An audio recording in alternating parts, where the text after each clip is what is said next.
नमस्ते बाबू, आप लोग कैसे हैं? मैं उम्मीद करता हूँ कि आप लोग बहुत अच्छे होंगे।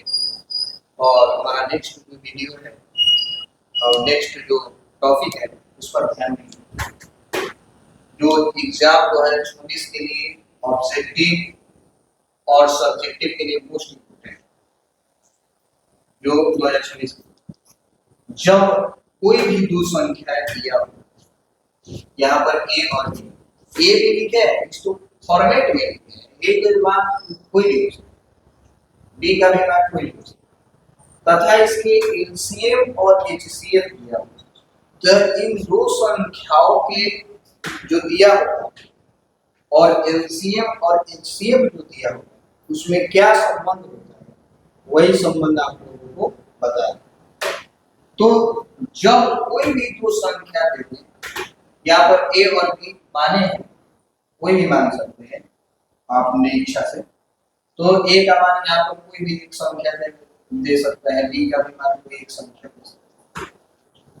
तो कोई भी दो संख्या दिया और उसका एलसीएम भी दिया हो और एचसीएफ भी दिया हो, तो क्या संबंध हो? तो संबंध ये होता है ए गुणे बी, दो संख्याओं का गुणनफल बराबर एलसीएम एलसीएम एलसीएम गुणे एचसीएफ। क्या होता है मेरे बाबू?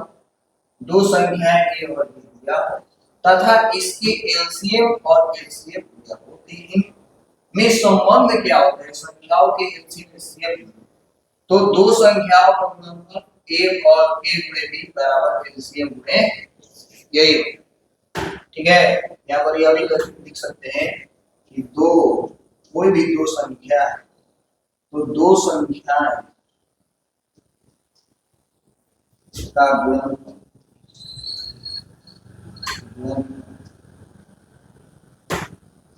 बराबर क्या होता है? एलसीएम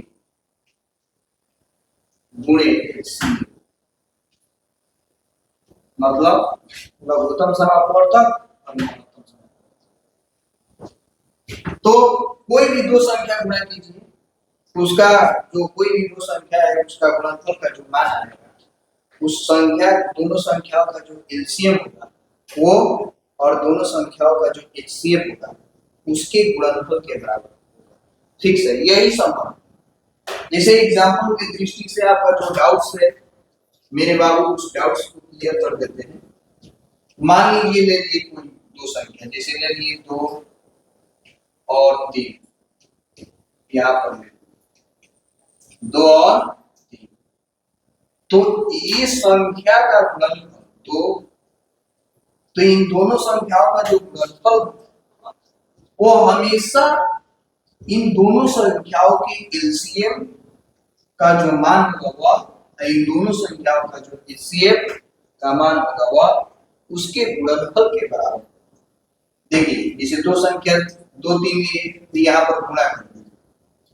सबसे पहले इसको इसका एलसीएम, जिसे मान लीजिए इसका एलसीएम होता है किसका?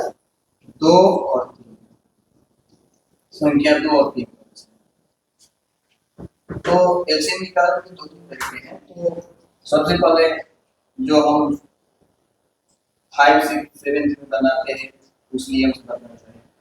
तो 2 3 कोई भी संख्या कम से कम 2 कटना चाहिए। यहाँ पर तो कटेगा नहीं कोई संख्या, 2 से एक संख्या कटेगा। तो यहाँ पर जो इसका एलसीएम होगा, तो यहाँ पर एलसीएम एक और भी तरीका है निकालने का। तो यहाँ पर आसान यहाँ पर 2 एक बार में कटेगा और एक ही संख्या के बाद नहीं कटेंगे, जिसका एलसीएम जो है डायरेक्ट गुणा कर देते हैं। क्या होगा? 2 गुणे 3 बराबर 6। ठीक है, और एचसीएफ जो है मेरे पास एचसीएफ 2 का मतलब एचसीएफ 2 का कॉमन फैक्टर।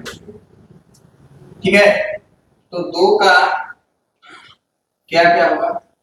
2 जो है देखेंगे किस किस संख्या से पूरा क्या हो जाएगा, विभाजित होगा। तो मेरे बाबू दो जो है एक से भी डिवाइड होगा और दो से भी, और तीन जो है इसे डिवाइड, एक से भी डिवाइड होगा और तीन से। तो HCF निकालने के लिए, HCF निकालने के लिए उसका गुणनखंड लिख दे, उसका गुणनखंड लिख दे, ठीक है।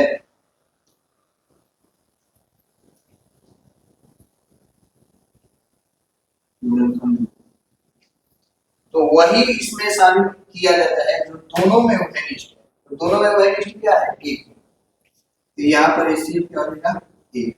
यहाँ पर LCM क्या हो गया? 6। अब हो गया।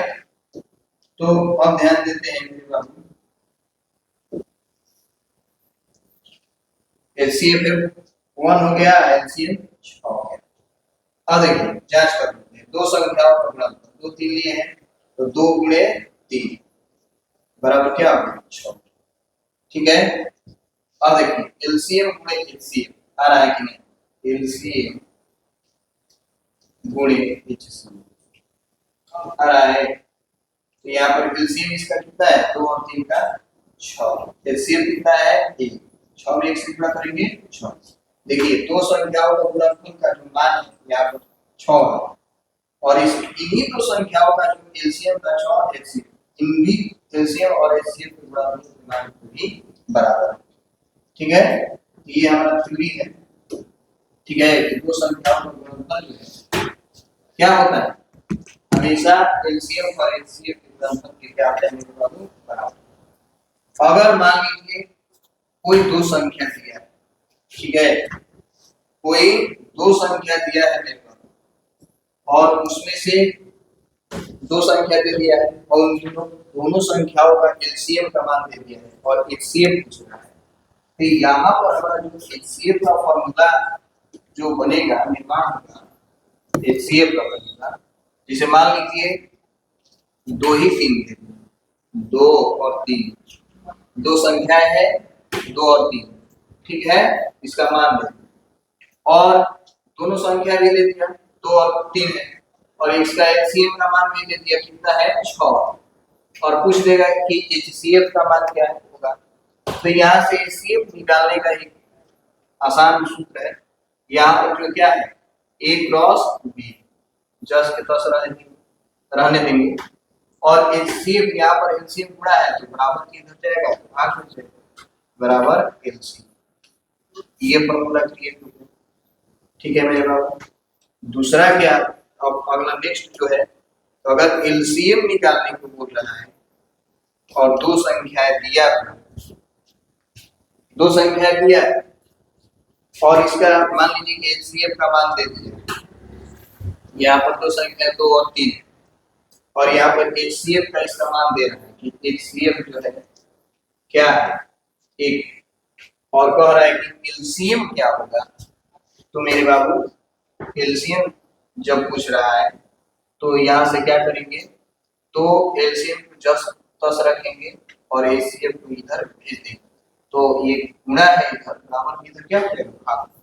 A क्रॉस B, ठीक है मेरे बाबू।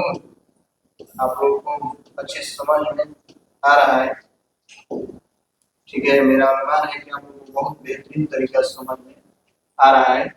यहाँ पर क्या हो जाएगा? HCF, ठीक है। तो ये तीन फॉर्मूले हो गए, दो संख्याओं में यही बात सेम लिखे हैं, और इसमें से अगर HCF पूछ रहा है, दो संख्या दे रहा है, तो A गुणे B बटा LCM, और दो संख्या दे के HCF दिया है, LCM पूछ रहा है, तो ये हो जाएगा फॉर्मूला। अगर ठीक है, और जो है अब इतने ही रहने देते हैं, और नेक्स्ट वीडियो में आप लोग मिलेंगे, और ऐसे ट्रिक के लिए हमारे चैनल को सब्सक्राइब कीजिए मेरे बाबू।